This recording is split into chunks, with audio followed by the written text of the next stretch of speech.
water signs, you have Leo energy, which is interesting because I just did the fire sign reading and Pisces showed up in there. So you could have this strong in your chart or be dealing with a Leo.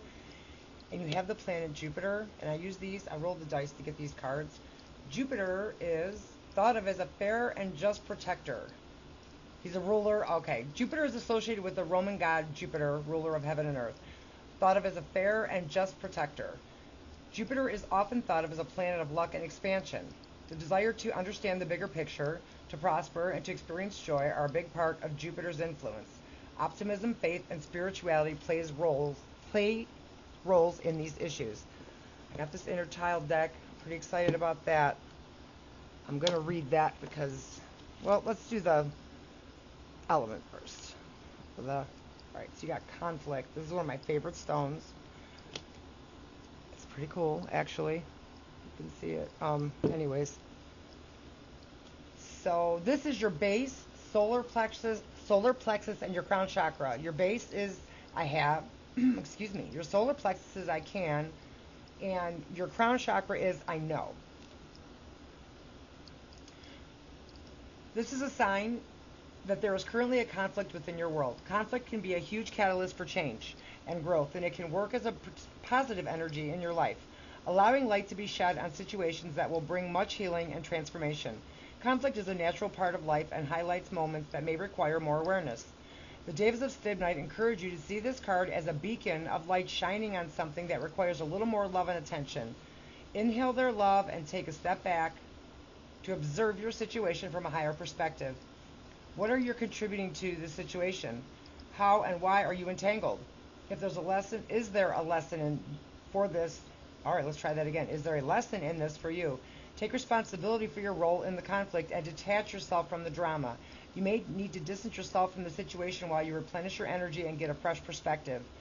If the conflict is internal, you may be out of alignment with your own truth. If so, take an honest look at your thoughts and feelings and make a decision based closer to your truth. And trust the conflict will soon pass as you stay true to yourself. You can learn many valuable lessons through dealing with conflict and challenges. This card can also be a reflection that whatever you've asked guidance on will somehow bring about a conflict. Take a moment to reflect and make new choices and decisions based on your truth. Tune deeply into your own intuition before you move forward.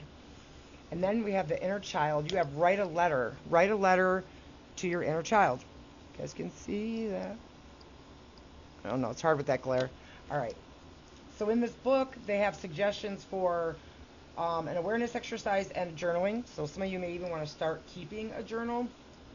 Along this healing journey, it can be helpful to write letters to your inner child. Powerful emotions can be released and expressed through letter writing, either to your inner child or as your inner child. If you've pulled this card, it's time to write a letter and listen to your intuition. Awareness exercise. If you're writing a letter to your inner child, take time today to cherish who you were as a child. Before you begin your letter, write down all of the beautiful things about who you were then. If this is a hard practice for you, write down objective things that are beautiful about all children, like laughter and playfulness. Once you've done this, write a letter to your inner child, telling them how much you love them, how much you cherish them, and how much you adore them.